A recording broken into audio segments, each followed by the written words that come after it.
Well, hello, everybody. Good afternoon. We're so glad that you're all here today with us. We give a moment to bring our attention. So I'd like to welcome everyone to the Morro Bay Chamber Inaugural Summit. I am Sharice. There we go. Thank you. I am Sharice Hansen, the 2024 chairperson, and I would like to take a moment to introduce our 2024 Board of Directors. We have our interim vice chairperson, Gloria Zion, there. And treasurer Steve Peck, who's in Costa Rica, so we won't clap for him.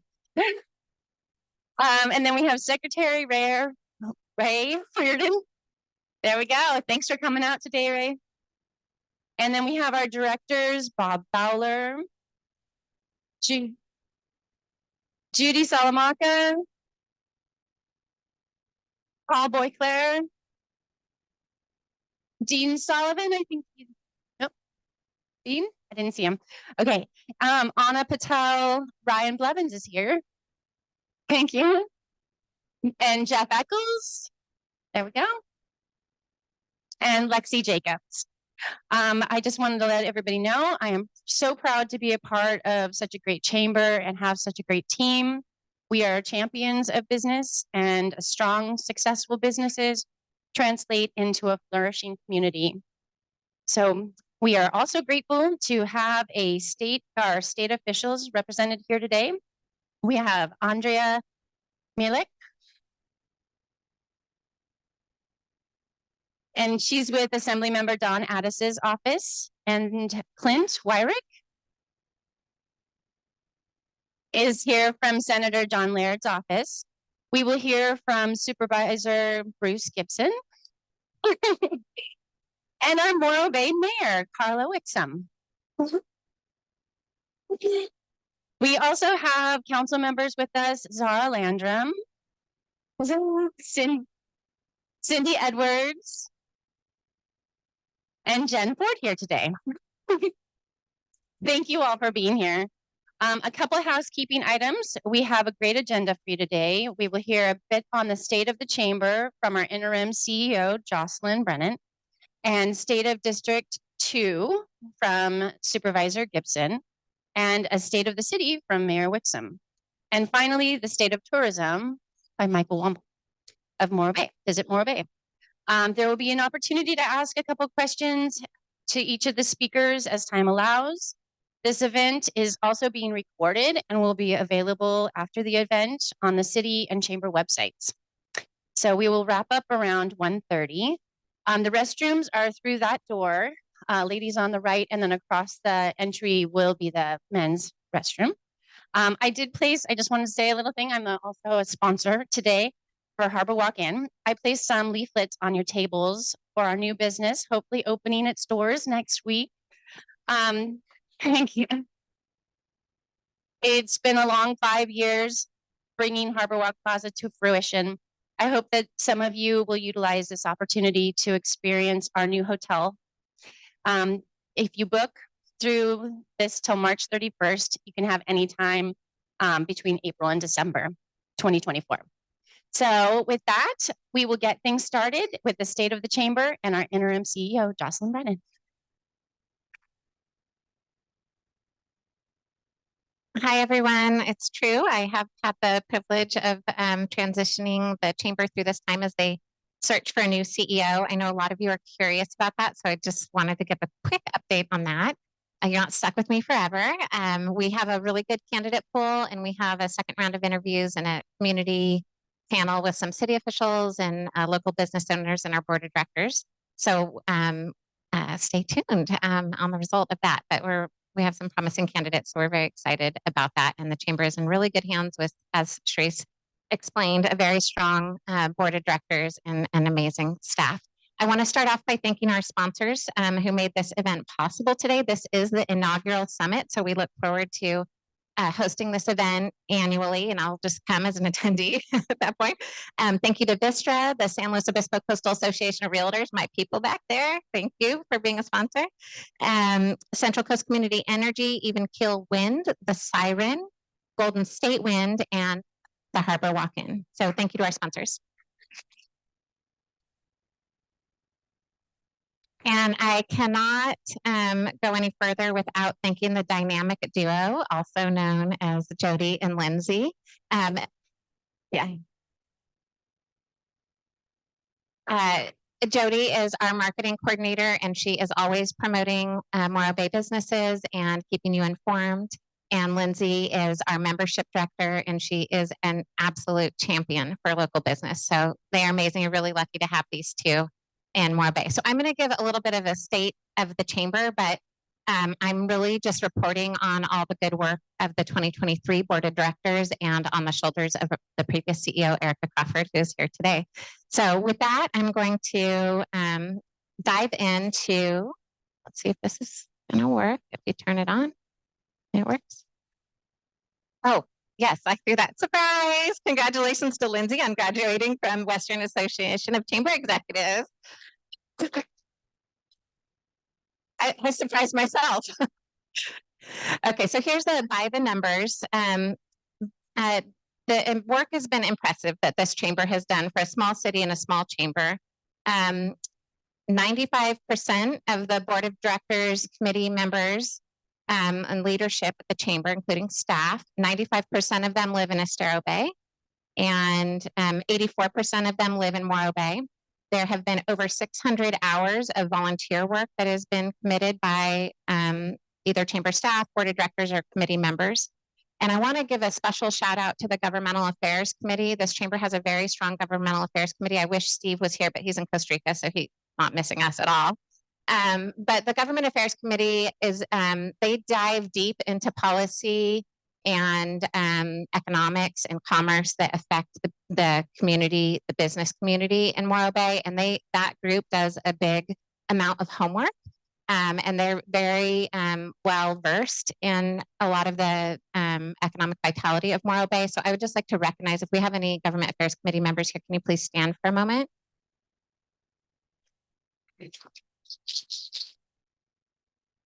I see hands going up, but I don't see anyone really standing. But that's just like the Government Affairs Committee. They really are the heart and soul of the chamber, and really looking out for the business community. So another big priority of the chamber is advocacy and economic development.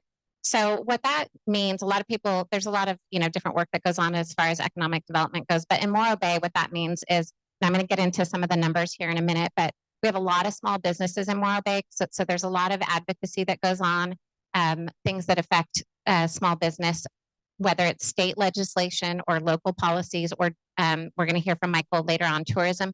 All of these things affect our local businesses. So that is one of the major roles and priorities of the 2024 Board of Directors. I'm going to get into this a little bit. So if you look at this slide, you can see our length of our membership. So we have a lot of members that have been members for over 10 years. And then our second biggest group is the 3 to 5 years. But I'm really impressed by, we have a lot of new businesses in Morro Bay too that are new chamber members. So that's our, sort of our chamber has a little over 300 members right now. The number of employees, you can look at the slide and see how many small businesses we have. So small business typically is like 250 or less employees, but see how many we have that have 5 or less employees. So this is really a community made up of small business owners, a lot of owner operators that are running the day-to-day of their business. This is what the chamber members think is relevant to their business. So 48% feel that the chamber is very relevant to their business. That's higher than the WACE industry standard of 46%, which is a really big deal for a small chamber. So it's not hard to understate that. What is important to the chamber members here? You can see that most of them feel that legislative advocacy is the most important thing, with the second being economic development for the city of Morro Bay. And then governmental affairs and advocacy. And then lastly, or not lastly, but in the top 5 there is business to business work. This is really interesting to me, and you probably all can't see it in the back, so I'm going to read off some of it. One of the things that is a key priority to our businesses is being a champion for stronger community, and the second highest thing is promoting the community. So community is really important to the businesses here, and I think that any community that relies on tourism, the tourism is really important during a certain time of year, but it's the locals that keep our businesses going in that off season. So you can see that represented here. This is probably no surprise to anyone. I actually was surprised that brown bar is 45 to 50-year-olds. These are, business representatives. Of course, we have the largest bar is that 65 and older, but I think it's interesting that sort of well, I'm in that age range, so I'm trying to call it like young to mid. Is that 25% of those that were surveyed. So with that, I would just want to, again, thank our staff. I want to thank all of you for being here. We have a great agenda for you today. We will have time for questions. If you have a question that doesn't get answered, we will stick around at the end to try to answer any questions that we don't have time for because we're running on a pretty tight schedule. But we should be able to get to 2 or 3 questions from each of our speakers. Any questions on chamber-related info before I move on to our next speaker? No? Okay. Well, thank you so much. It's my privilege to introduce District 2 Supervisor Bruce Gibson.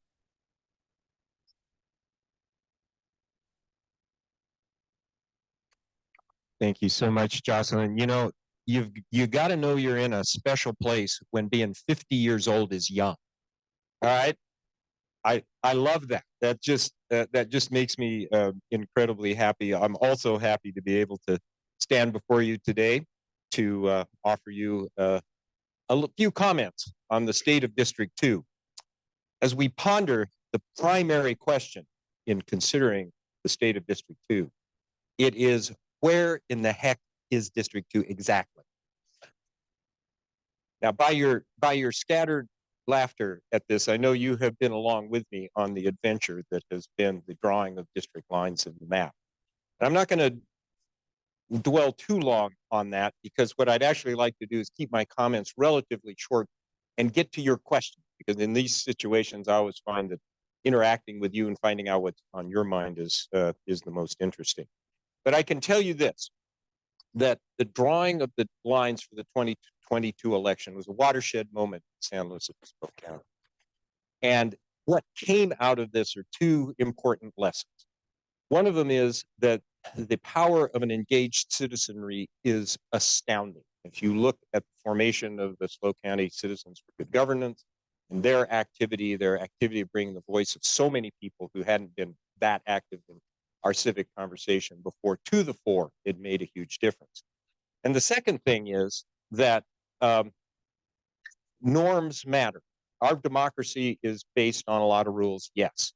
But what we know is that whereas something might be legal to do it, you have to get full. You really want to hear what I have to say, and then I'm going to have a harder time denying it. My goodness, norms matter. That something may be legal to do, but that doesn't necessarily make it right to do. And those norms of democracy, as I think if you look further into our national politics, are something that we should care a lot about. I want to just run through a few things and get back to that in terms of a closing ideas, in terms of my comments.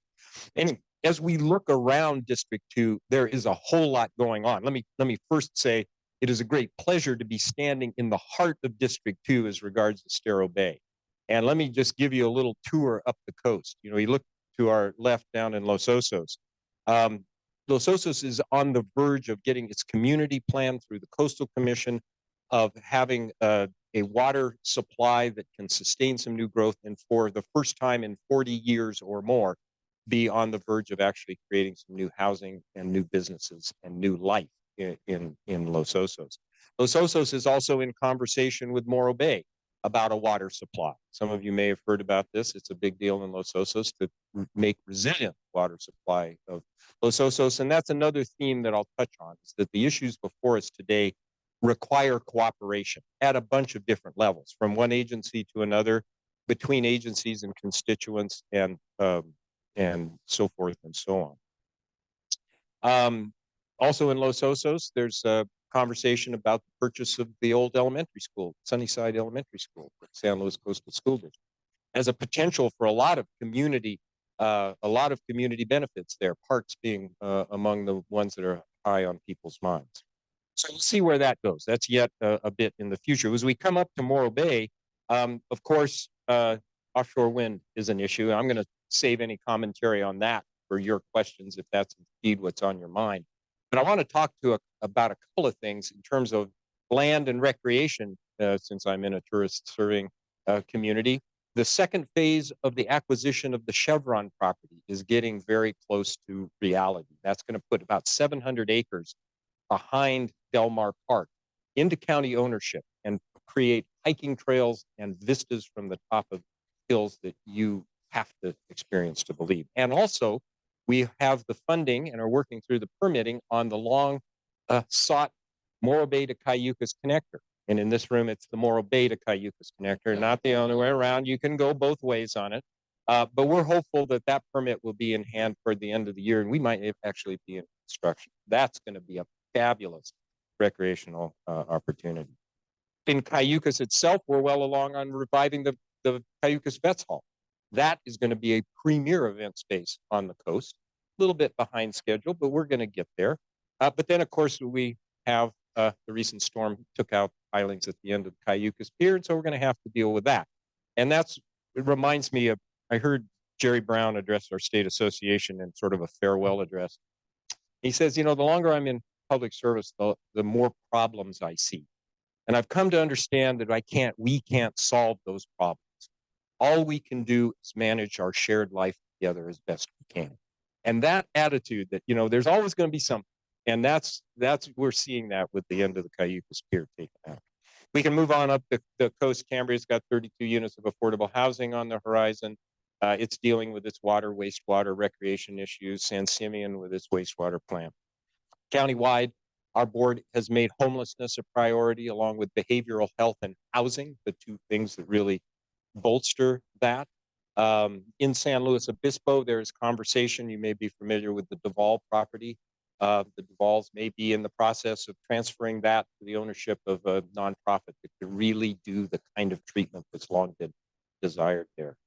And then we can go further on to the state level. I happen to have the honor of being the president of the California State Association of Counties this year, the voice of all 58 of California counties. And we're working hard on the next step of homelessness, trying to get a system in place that defines roles and responsibilities at all levels of government, federal, state, county, city, and holds each of us accountable for progress. It's a work in progress, but I'm excited about that. We're also eager to advance in early childhood.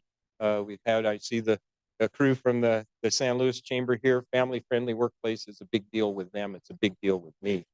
And finally, we won't get out of the discussion of things in front of government if we don't talk about artificial intelligence.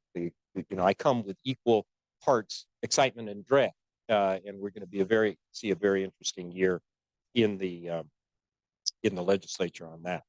Certainly, there are challenges. The California state budget has a deficit of either 38 billion or 68 billion or 73 billion, depending on who you talk to. From a county perspective, that is a big deal about our funding for our social services. We are service providers. And again, Jerry Brown comes to mind. Sitting with our executive committee one time, he nodded very thoughtfully. He says, in general, I have found that it's better to have more money than less money.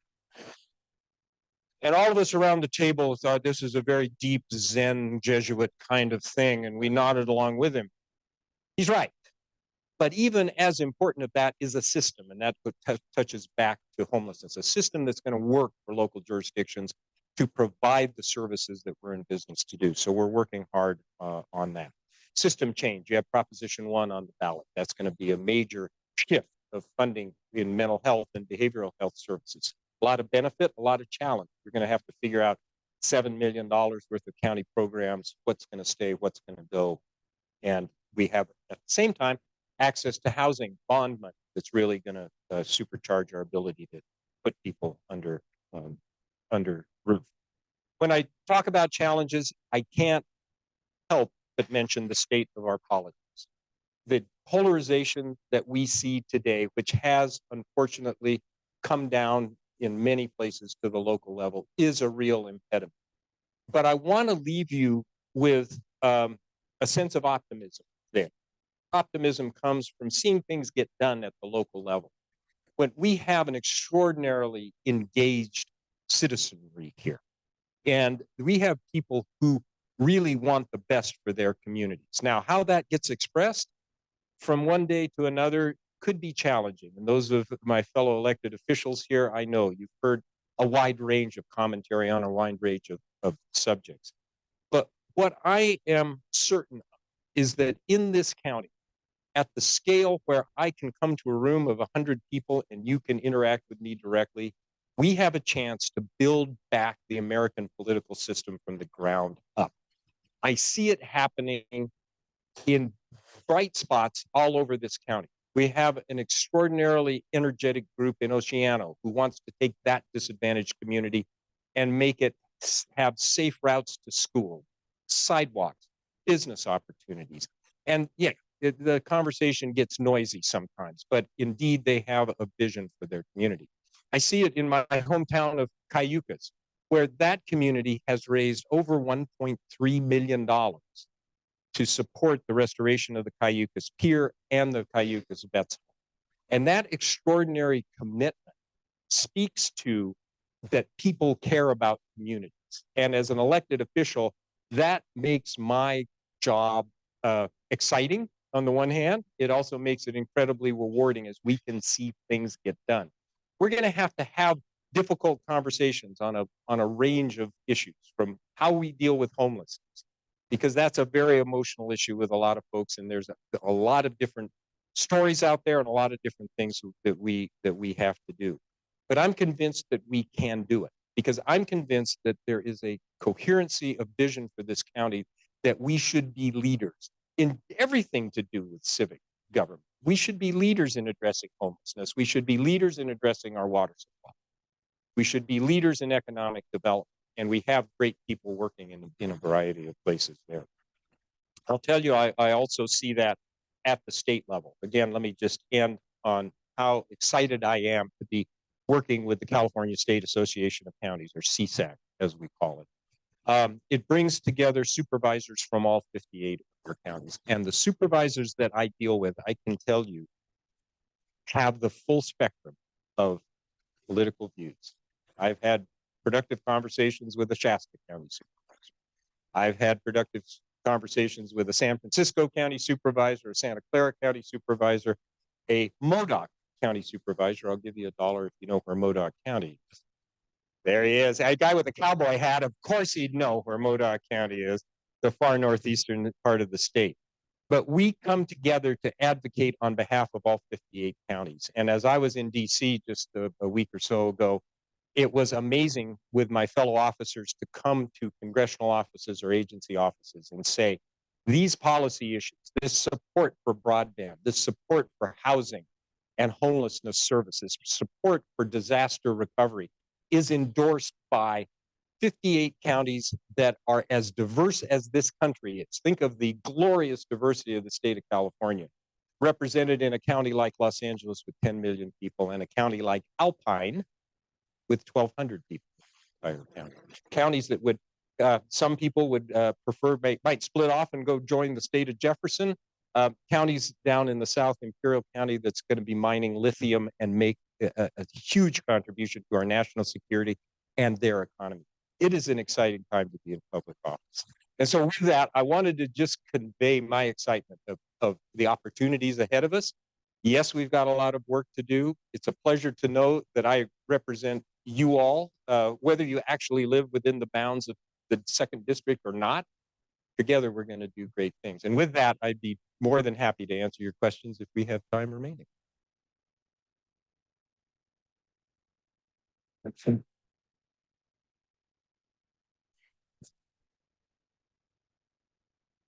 Sir. Yeah. And you touched on it during your speech. A lot of us here uh, need to broach those touchy subjects, sort of the third rail. Sounds like you broached it quite a bit.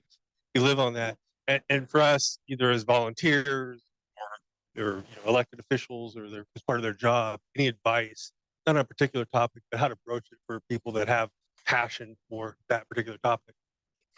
That's a really good question.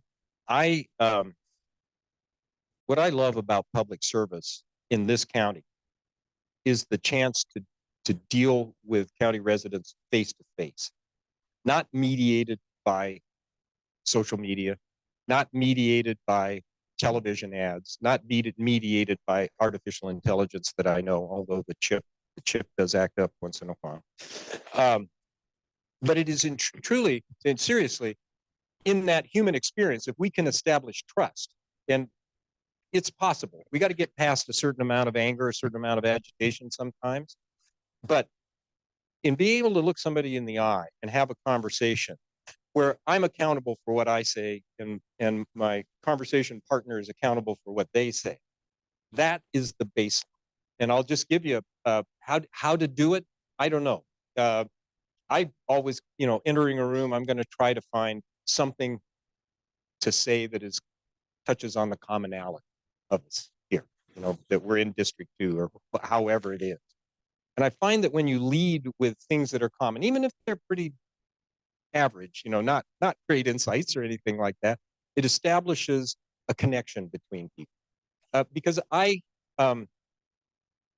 read somewhere an idea about people that individual human beings are miraculously wonderful, and at the same time, inevitably flawed. And that idea that we're all imperfect in some way, to me, is at the base rocket. I want to listen to you, and I hope you listen to me. And working together, if we truly commit to the best interests of our community, we can do remarkable things.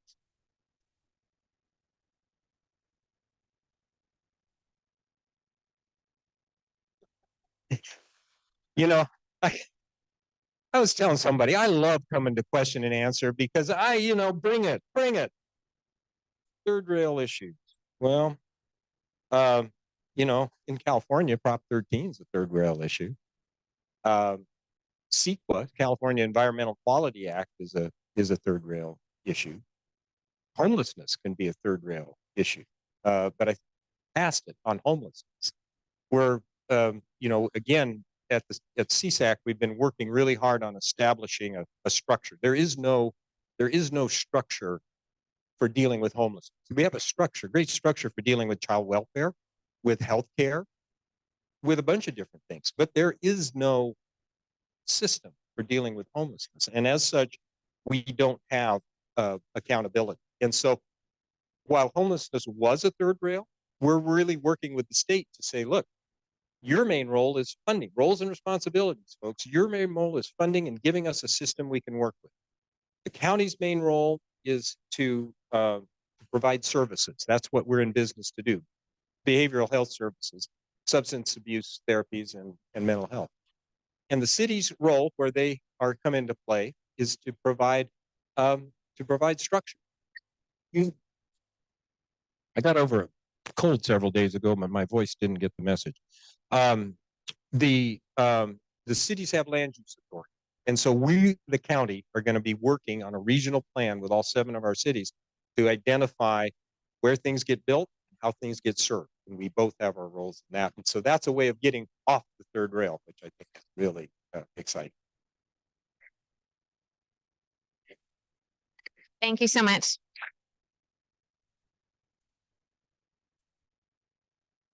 With that, I'd like to introduce our mayor, Morro Bay, Carla Wixom.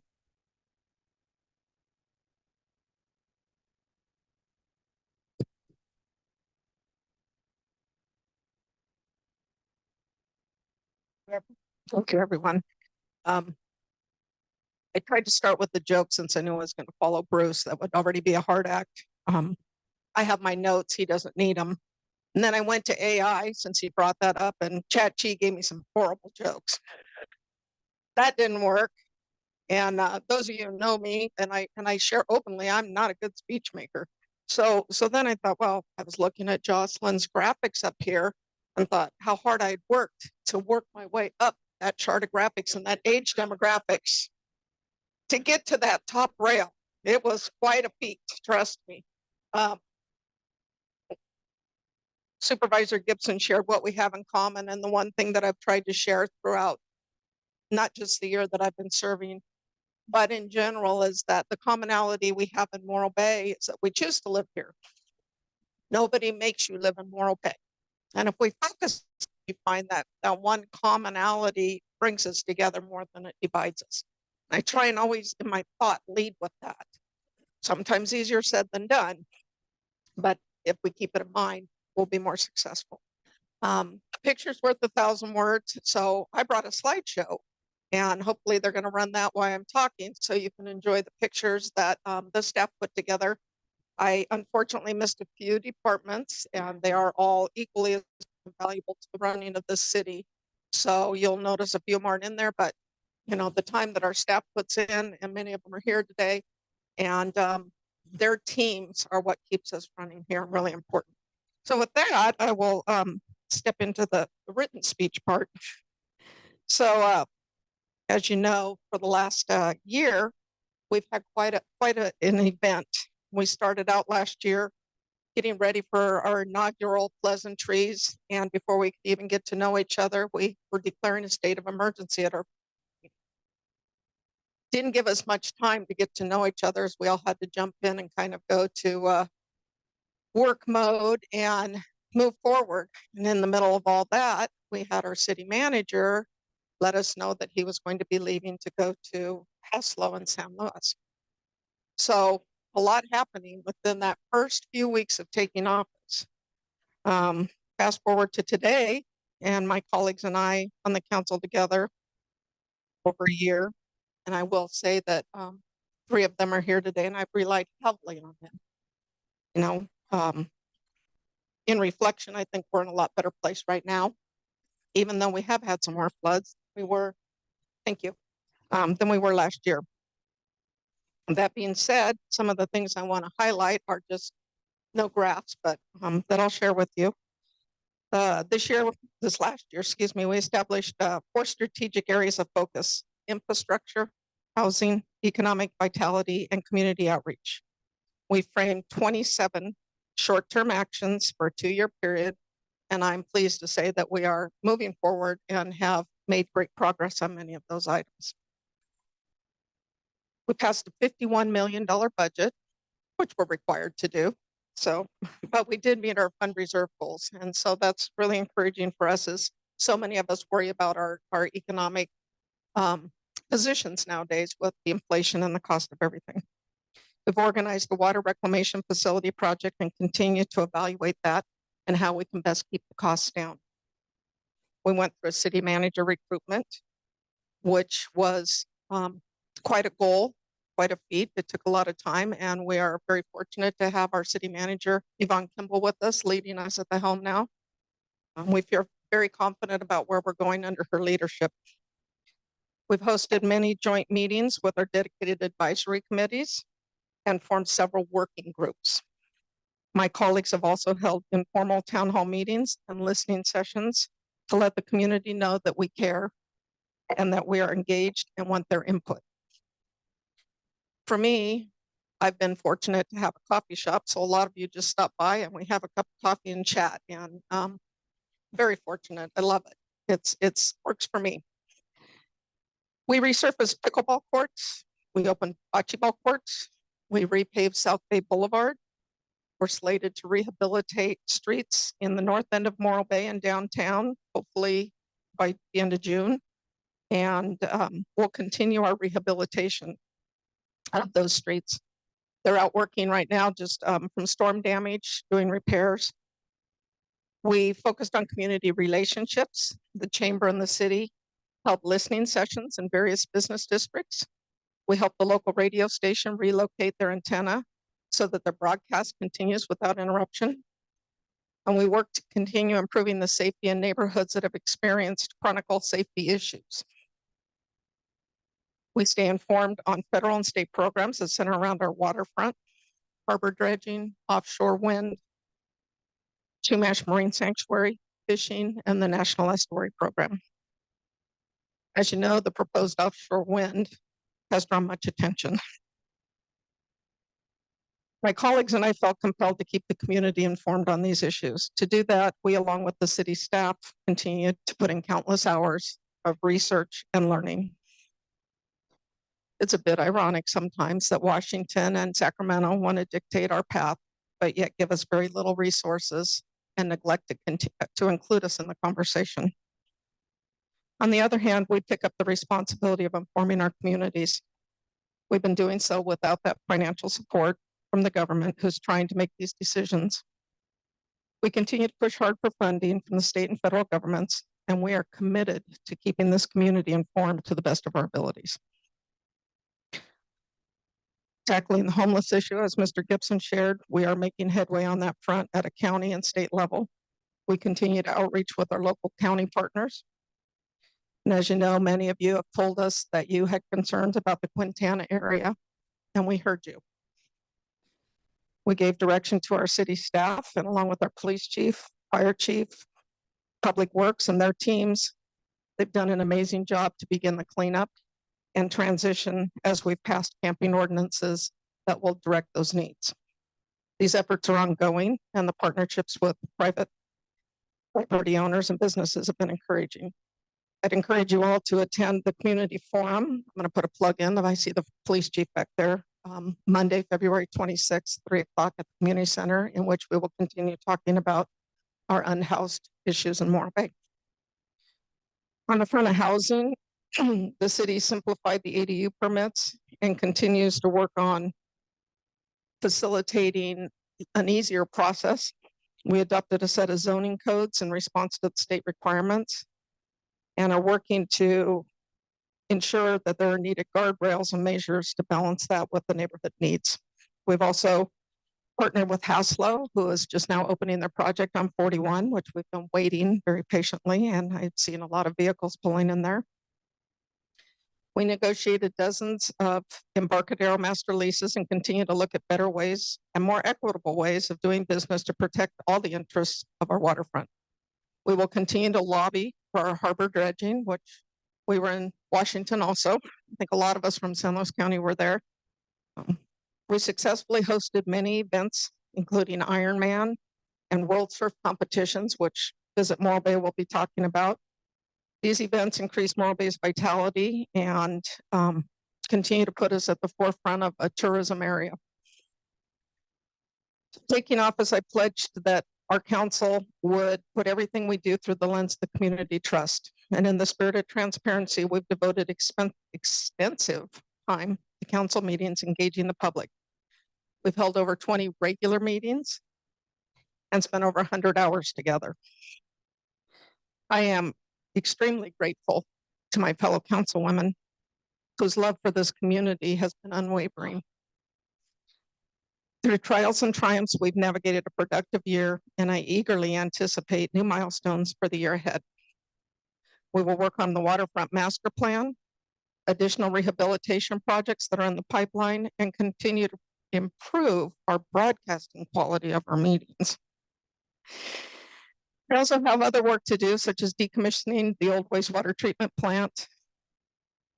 Our workload is significant, but with strong dedication from the community, we will get there.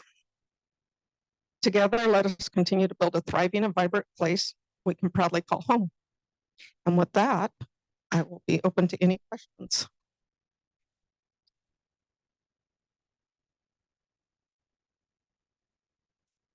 Or you may be subjected to that joke. Anyone? Everybody's good? Perfect. That gives Michael more time. Thank you.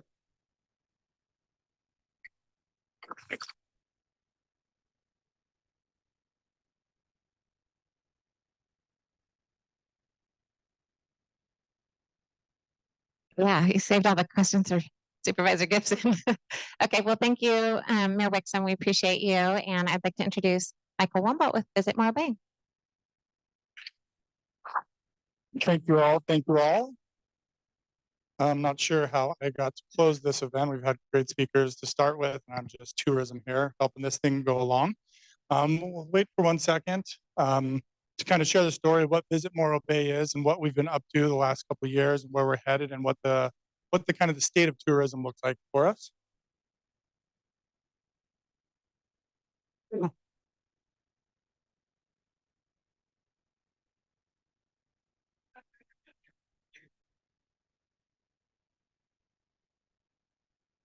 Thank you very much. And down. Okay, so Visit Morro Bay, we are the 501c6 nonprofit that the city contracts to handle the Morro Bay Business Improvement District.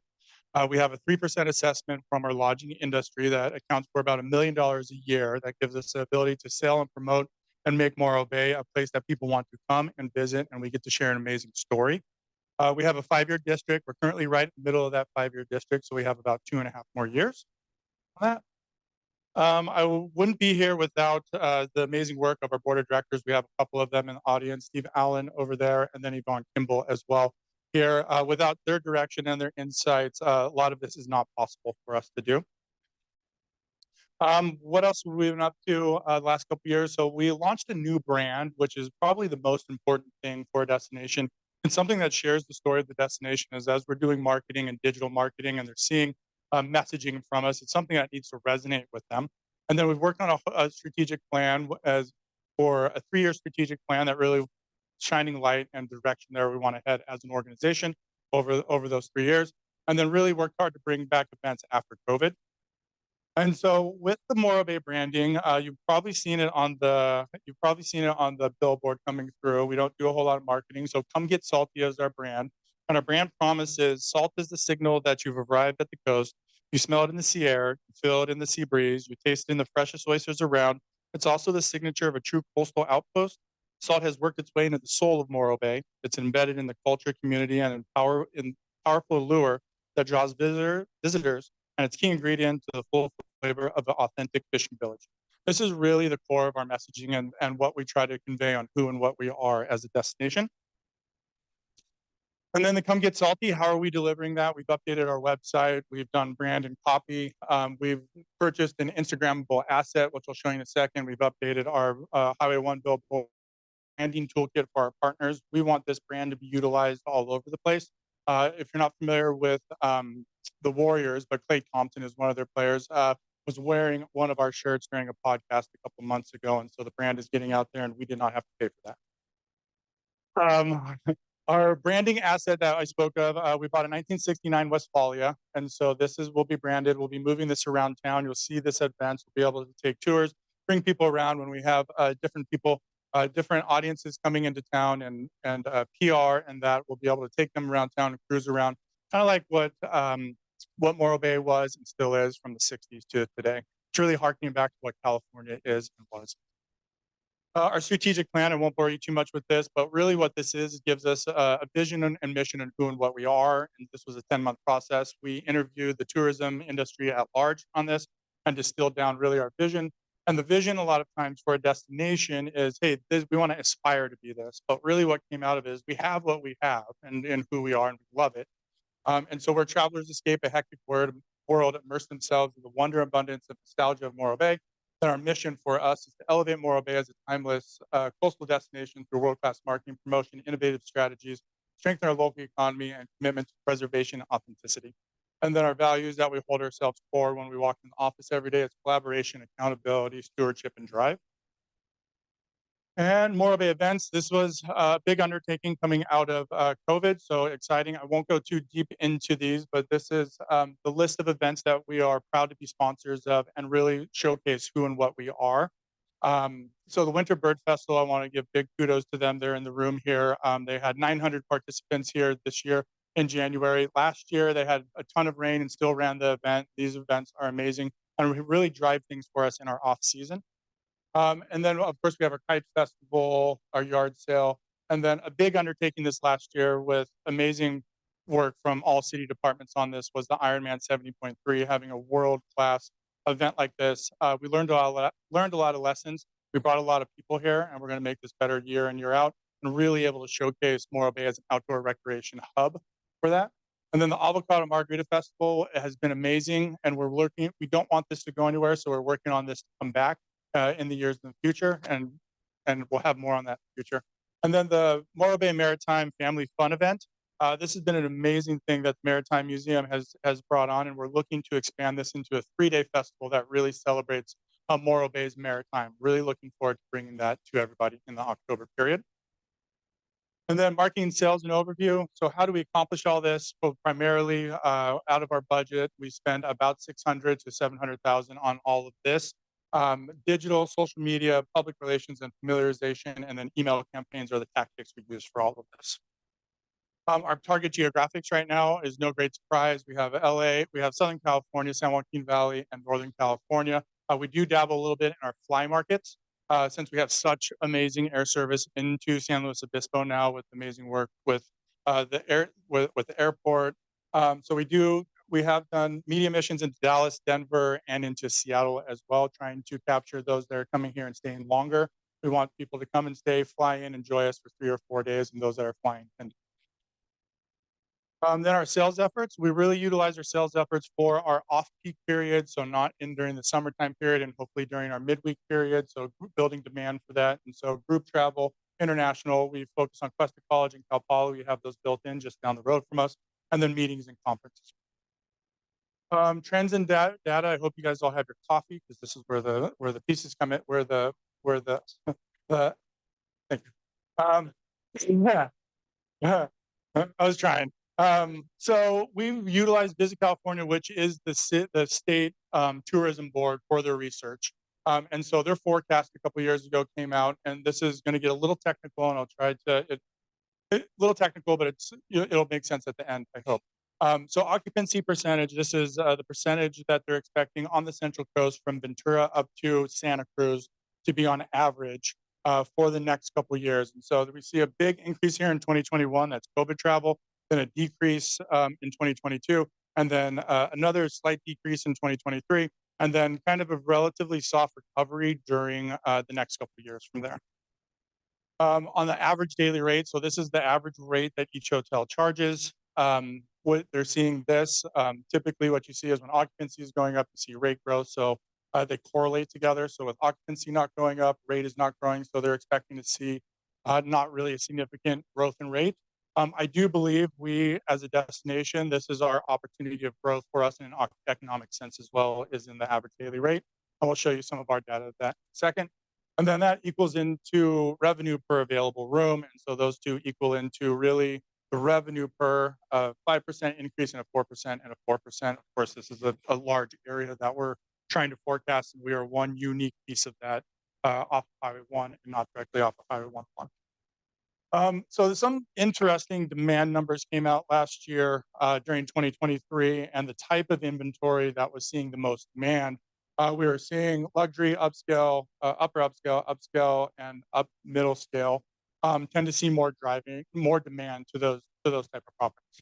And we're seeing on the lower scale, the mid scale, and the economy kind of dipping off. And we're kind of relating that a little bit to COVID dollars not being turned off during that year, different travelers, different appetites for travelers looking for luxury and those type of pieces. So something to keep in count when we look at our inventory, although our numbers are showing something a little bit different, but something that we definitely take into account. Okay, so for our occupancy, this is Morro Bay's occupancy through Smith Travel Research. This is a aggregate of 8 properties that were self-report into this. And then our occupancy right now, I have 19, 22, and 23. What we're trying to do right now is figure out where reality is after travel. After COVID, we saw the busiest years that we've ever seen before. Americans couldn't travel anywhere. We had a captive audience who was just driving everywhere. They had time. They were working remote. And so to all different parts of Destiny really benefited us. It did not benefit other parts of the state like Los Angeles and San Francisco and large gateways, we'll call them, but really benefited us. But when we look at 2019, which was our best year leading into COVID versus where we are the last 2 years, you're seeing our numbers are relatively flat with those, maybe a 4 or 5% decrease for this year. And that's kind of correlating into the downturn that they're expecting to see. But this is a relatively healthy number coming out of what would be considered a crisis. So in a recovery model, we would probably see a 20% decrease and then try to recover up from that. We actually saw an increase, and now we're trying to find where reality is off of that correlation. Average daily rate, this is where I said our opportunity really lies for us, is our average daily rate is actually going up this year. So our hotels are finding what's called rate integrity and hold rate a little bit longer, even though we're seeing occupancy go down. So they've learned, potentially that you can do a little bit less work, charge a little more money, and make the same money, is what it boils down to. And then when you correlate those against 2019, we do see some upticks in October, November, but overall, as a trend status, if we're looking at a recovery point from COVID, we're looking relatively healthy. And so once again, what does that mean for us? It's what is reality? So then our RevPAR on those cases is looking relatively flat versus last year, but our RevPAR for this is still flat or slightly up from the 2019 number. So we do have a little bit of work to do on this, but we haven't seen a cliff fall off for us, which is an amazing place. And I'll go into some of the challenges that we're up against that we didn't have in 2019.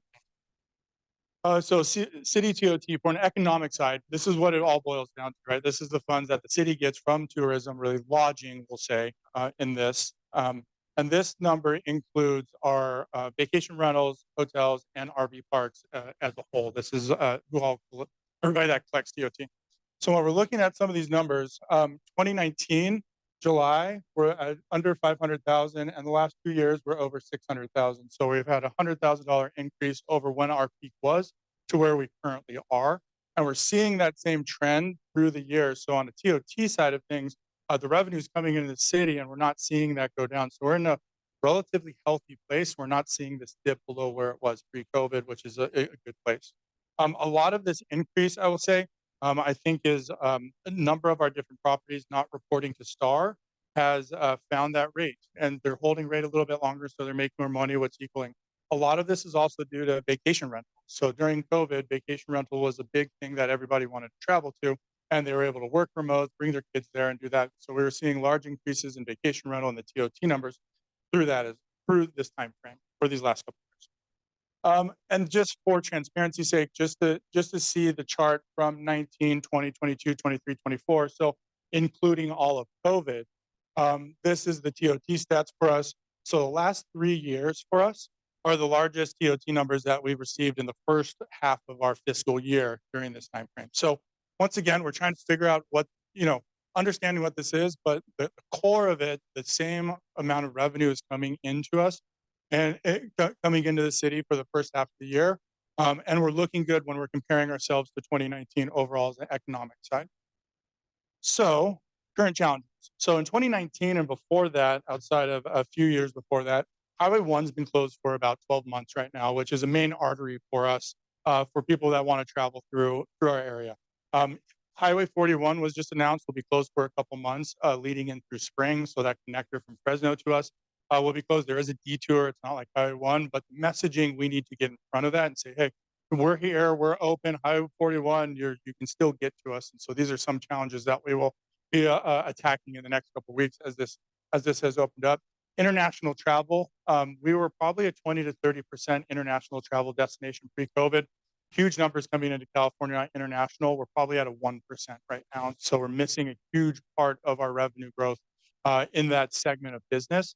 And since Americans can travel international, but we don't have that international coming to us, you would expect to see a bigger decline for us. And that's where seeing that occupancy and the revenue and all of that being relatively flat at 2 or 3 or 4% is not a bad place given the challenges that we currently have. Winter weather, I'm not sure why, but the storms love to travel on Friday and Saturday this year. I don't know. They're on the same schedule as everybody else. I'd love to get them on the group base, get them here Sunday through Thursday. But it seems like this year, we're getting storms on our travel periods during winter. Midweek for us, kids are in school, people are working, but weekends typically are where we're very heavy during the winter. And we're not seeing that this year, unfortunately, due to the storms. And then, of course, inflation and gas prices is always on top of mind. We are a drive-to destination here, and so that's on the top of mind. So these are a lot of the challenges we're overcoming.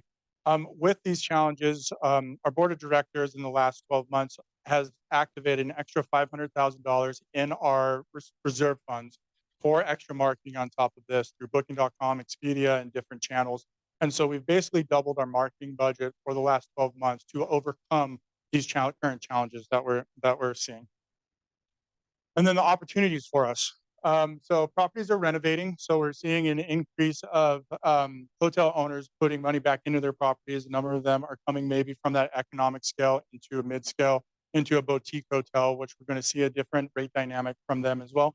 We're seeing some new amazing properties. Sharice's property is going to be amazing on the waterfront. We have Rhapsody that just opened up across on the North Town. We had Hampton Inn open this year as well, bringing some corporate business and some travelers that are point chasers into that. With that, there is some more inventory, so our marketing needs to bring in that occupancy. So we'll probably see, once again, a curve in occupancy, rate go up, and then we'll see that incrementally turn up on the occupancy side. Heightened destination awareness. We couldn't pay the amount of money. We couldn't pay any amount of money to get as many people to us during COVID, which was what that means for us is we had an audience here that maybe never knew who we were or didn't know who SoCal or SoCal County was. And so we're utilizing a number of these funds to do retargeting marketing to them. I don't want to get too big brother, but anytime you use a credit card, I can get an identity of you and I can market to you. And so we're using that new technology to retarget those, to bring them back to us over the course of the next couple of years. Pent up international demand, it's plus and a minus. As soon as that Highway 1's open, we are going to be flooded with international again. We need to be ready for that. And so making sure our hotels have contracts with international agencies to be able to facilitate those coming in. And then events and groups is another opportunity. We've brought back these events. We're making them better every year, and people are finding out they're open every year. They've only been back for about 2 years. And so we're seeing those grow. And then groups is that incremental business that we need to bring back to us. The Morro Bay does an amazing job. We need to bring back, bike groups. We need to capitalize on the likes of the Ironman, where we have running groups, bike groups, car groups coming in to us on week-to-week basis in off-season. And then in closing, what I'll say is we are currently weathering a storm, and the numbers are looking not too scary at the moment. We would always love to see them up, but as soon as these challenges turn, we are priming ourselves positioned to take off. So I'm looking forward to the future for us, and thank you for having me, and I love being here. So any questions?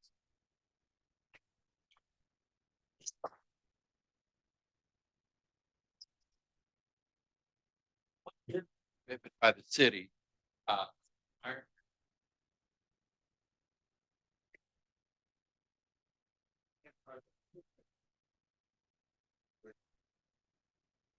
Yes, thank you for the question. So we have a 3-year contract with the city has a 3-year contract. We as Visit Morro Bay has a 3-year sponsorship agreement to that.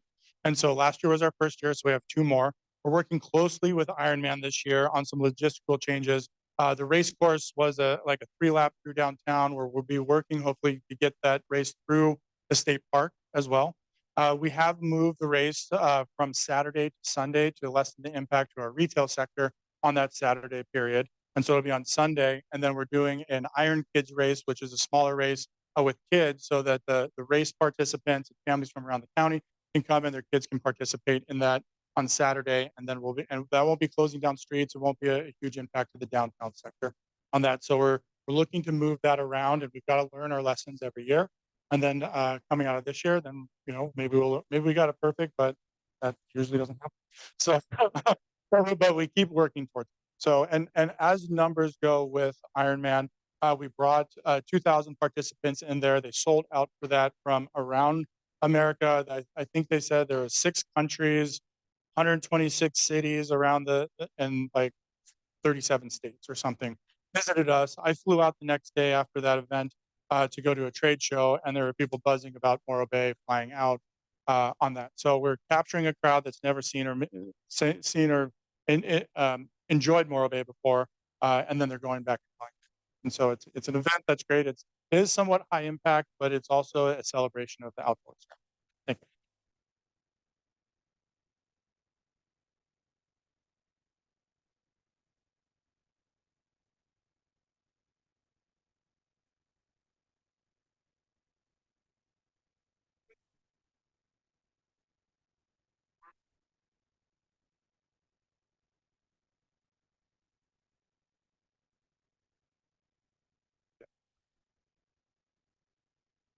Great question. So prior to this role, I was lucky enough to be the director of sales for Visit SlowTown. So international was kind of my wheelhouse. And so being able to activate a lot of these things. This year, we're working with Visit SlowTown. We have a new map that we're getting out, working with Visit California and then the CCPC. I think what you'll see from us, this is a strategic thing that I'll share. We will probably enlist an international agency in the UK and Germany, which are the two largest travelers to us. Which we haven't done in the past. We do have some reserve funds to capitalize on the booking window for international and get the story of Morro Bay on top of their mind. Will be a double piece that no other city right now that I know of in San Luis Obispo County is doing. SlowCal is doing the work. They're currently in the UK right now doing a sales mission and a media mission. We'll come underneath that probably with international representation as well for the next year.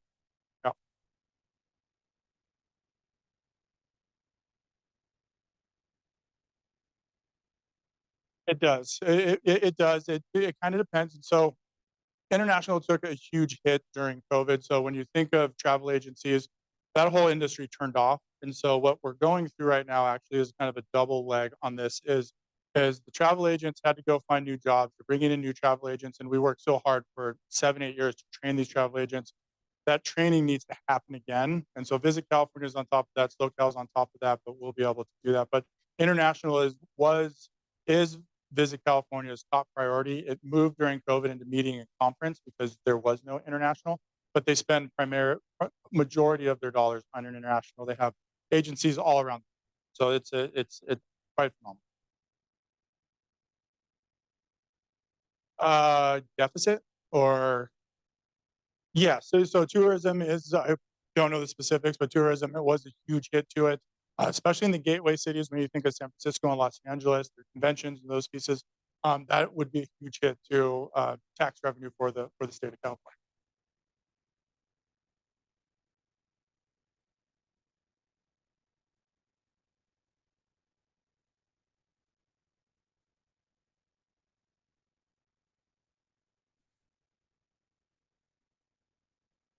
Yeah, so you can't really speak to, it would love to have an amphitheater, would love to have, a meeting conference space, but I think what you have to look at is segmentation of business and opportunity of business for us. And where we're primarily busy is through the summer, on weekends and holidays.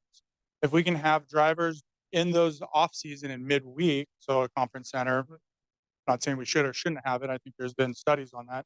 But if we can bring more business midweek, Sunday through Thursday off season, that would exponentially grow the ability of revenue.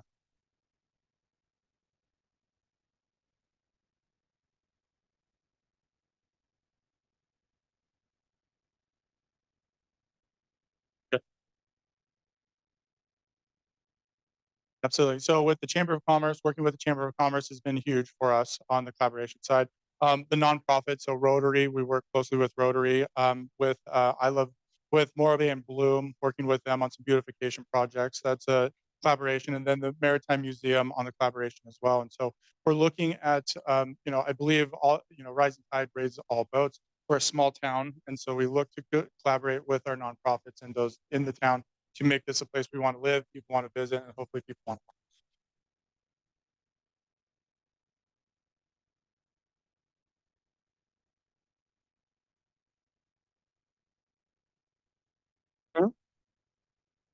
Yeah.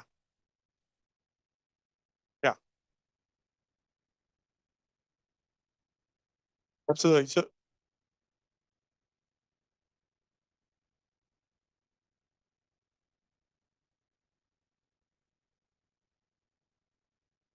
yeah. Yeah. No, that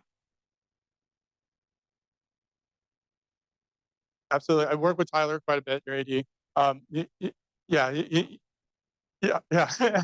He's amazing. And what we can do on some of those, and what we do is we do have a calendar that kind of syncs that star data that I was telling you about, shows us, and we have a weekly star that comes out, and so it gives us the aggregate of the week. We don't have the day of week right now, but we can compare that versus last year or the year before.